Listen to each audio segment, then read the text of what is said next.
What's going on, Jerome's? Happy NFL trade deadline day to those who celebrate.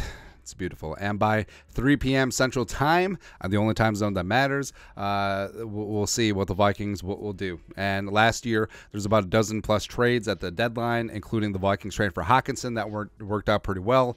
And the Vikings got to 4-4, should be buyers at the NFL trade deadline, but the main question about the Vikings is what's going to happen at the quarterback position after JEROME Ezekiel Cousins unfortunately popped his Achilles against the greasy, grimy Green Bay Packers and done for the season, and maybe his Vikings career is done as well. Now, as we said, option one is hopefully Jaren Hall blossoms into the next friggin' Tom Brady, coming in as a 5th-round pick, the pride of BYU, the Mormon missile. Getting it done would be absolutely beautiful, man. But the Vikings, they got to weigh their options. And, trade, I feel like trade is a little bit unlikely. I think it's more likely that the Vikings just add in free agency. And I don't think that the Vikings make a blockbuster deal either way to bring in a starter-level guy. I think that they're confident with Jaren Hall as well as Nick Mullins once he gets off IR. And I'm not saying that's the right thing to do, but I'm saying that's what it feels like the Vikings are doing right now.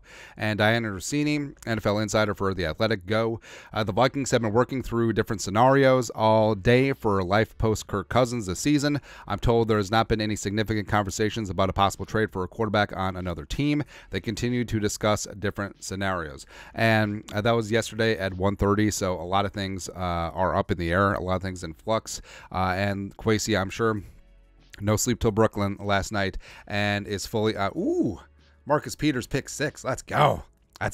I'm watching Monday Night Football right now. F the Lions right in the face. Woo. Marcus Peters, let's go, baby. Hopefully that score holds up.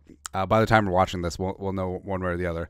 So I think that Kwesi is exploring all options, and that's what a good general manager does, man. Then, in terms of options, one may have just popped up, a guy who has significant starting experience this year. Ari Mariov, go. The Cardinals just announced that rookie Clayton Tune or Kyler Murray will start on Sunday against the Browns. Josh Dobbs is no longer the starter. So Murray is coming back from injured reserve. Clayton Tune, the rookie from Houston, going to give him a shot. And frankly, I think Josh Dobbs has played relatively well given the circumstances. And Dobbs was a 4th-round pick by the Steelers back in the day, coming out of Tennessee, Rocky Top. And do you know he's like an aeronautical engineer? Like, he's literally a rocket scientist, which is fantastic, man. Bounced around the league a little bit, was with the Browns in camp. So, I mean, there's a little bit of crossover there, offensive flavor-wise with Stefanski and Kevin O'Connell. But I think that he's played well, considering that the Cardinals' offensive line is garbage. They lost John Connor. Their receivers are, and they're a team that's just bereft of talent. And part of that is by design. Monty Ossenfort, it's pretty clear that Arizona is trying to tank. But, I mean, Dobbs has had some nice moments, like the Cowboys game in particular.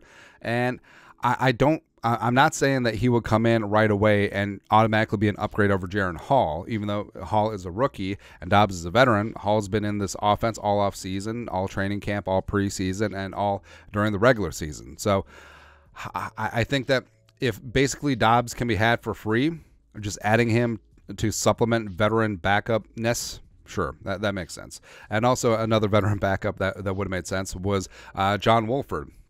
So, initially been reported that Wolford, who's on the Buccaneers practice squad and also had crossover with Kevin O'Connell and Wes Phillips with the Rams for a couple years. Also, remember, he started a playoff game against the Seahawks ahead of a healthy Jared Goff.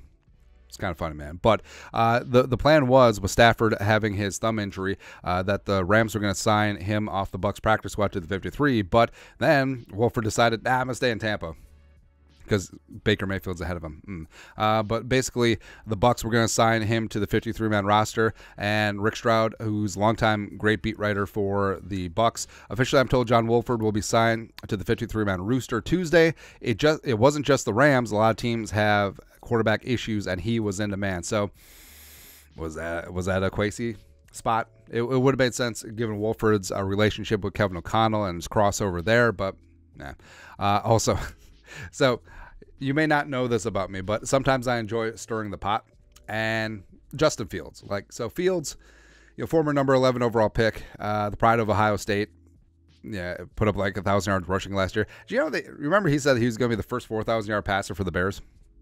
great. But seems like he's on his way out in Chi-Town. The Bears are going to have 2 high draft picks, probably take a quarterback there. Tyson Badgett looks like he could be something, and it looks like the Bears are just done, finito. Now, I'm not saying trade for him at the deadline, but in the offseason, say in the offseason the Vikings decide to move on from Kirk.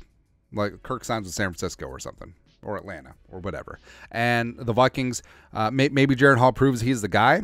Why not still bring in Justin Fields just as a little insurance, just as a little competition? I mean, it's right up Kwesi's alley of, mama, I can change him. And we said it when Fields is coming into the draft in 2021. It's like, hey, this is a guy who needs perfect protection and weapons around him. And the Vikings are slowly morphing into that, right? So, hell, even if Jaren Hall isn't the guy and the Vikings draft a quarterback high in the first round and they still have Jaren Hall, maybe he's average, maybe he's intriguing, but not like completely sold that he's the future franchise guy, bring him in.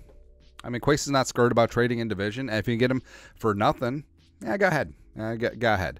But also, I mean, just run through the trade and free agent options. I mean, some of these are pie in the sky. Some of these probably aren't going to happen, but, teams are going to be very miserly with giving away their backup quarterbacks, as, I mean, they just saw what happened in Minnesota. Even though the Vikings with Jaren Hall and Nick Mullins, I think that they're relatively confident in that, and I think that Jaren Hall is going to surprise a lot of people. Or, hell, maybe the Vikings can straight up get Mac Jones, because it's very clear that Belichick hates him. It's funny, man. But other direction at the trade deadline, we said this before, the Vikings should not be sellers at the trade deadline unless it's, I don't know, Ezra Cleveland, Davenport, Johnny Munt. I don't know, man. But don't trade Daniil. Pay Daniil. Keep him. He's defensive player of the year caliber. And Kirk should get a lot of credit for the 3-0 winning streak and winning 4 of the last 5. But the defense, led by Daniil Hunter, major part of it as well. And they've allowed 16 points per game over the last 5, which is 4th best in the league. And Daniil is playing at a defensive player of the year level. Pay him, pay Daniil. I understand the allure of trading him now at the deadline because you can't tag him in the offseason, so he could leave for nothing.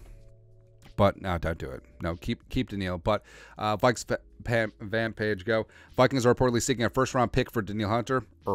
Minnesota would be willing to come off their first-round asking price if they can get the right package for day 2 selections, per Tony Pauline, a beat writer in Cleveland. Leonard Williams' deal definitely has something to do with this after the Giants were able to obtain a 2024 second and 2025 fifth-round pick from the Seahawks for Williams. If the Vikings trade Daniil for a second and a fifth, burn everything to the ground. Fire everyone. That's a stupid-ass deal. Like, not selling for anything less than a first, unless it's like a 2 2s or a 2 and a 3 in the same draft class.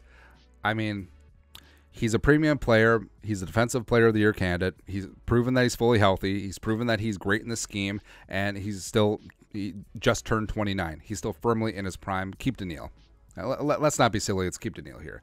But also, another option at quarterback could be Colt McCoy, the pride of Texas. Hook him, baby. Gessling, Strib, go. An immediate name to keep an eye on for the Vikings is Colt McCoy, who'd spent 3 years with Kevin O'Connell in Washington. McCoy visited the Vikings earlier this month and could be a fit now to join the team's quarterback room. Now, McCoy makes sense from a veteran perspective. I don't think that he necessarily would come in to replace Jaren Hall, especially if Hall plays at an adequate level. Because, I mean, Colt McCoy, he's older than Kirk, and he doesn't have, like, the future, and he's not going to be a guy who's going to come in and just drag the team's ass along like Case Keenum in 2017. But as a veteran guy who's familiar with the offense and familiar with Kevin O'Connell and could help explain things to the young guy. And then you'd have a brain trust of Mullins and Cousins and McCoy and also Sean Mannion. Well, maybe not Sean Mannion anymore. But helping out Jaren Hall, that would make sense.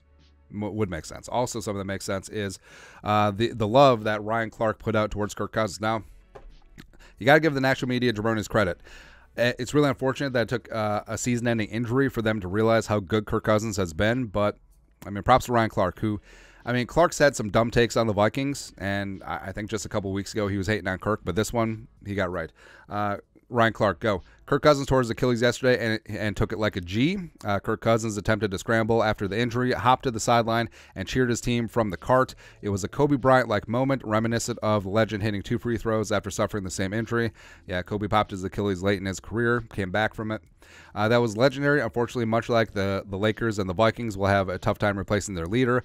What Kirk has become for this team goes above X's and O's.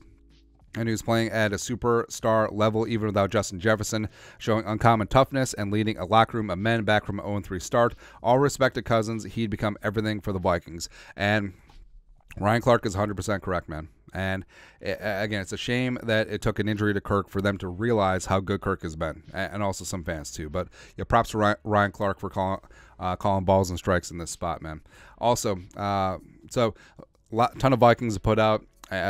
Social media love for Kirk. I mean, too many to list, but Will Raggett's assembled a couple good ones here. You had KJ Osborne giving a hug to Kirk. You got Bradbury with Kirko. You got Madison there. Mekhi Blackman, Darisa's put out some great things too. JJ, and it's just it shows you how much Kirk meant to this team, and you know, not everyone realizes it. It's a big hole to fill, but the season goes on, and hopefully Jaren Hall is that guy. But Kwesi is going to be busy at the trade deadline. And the Vikings, I mean, quarterback is obviously the main spot right now, but also do they add along the defensive line? Would love to. Do they add a cornerback? Would be great. Do they add a running back? Sure. Doing whatever they can, because this team is still 4-4 and still firmly in the NFC race and not giving up on the season. You can't do it, man. You ain't going to do it. And this team has momentum, and Kirk was a big part of it, but also the defense, the O-line, the weapons was a big part of it too. And if Jaren Hall is a dude, I think he's in a great spot, and hopefully he can roll out and be that guy. There you go. But that's it. NFL trade deadline morning news dump. We'll have a lot more coverage of the Vikes throughout the day. You guys are the best. Skol, production value.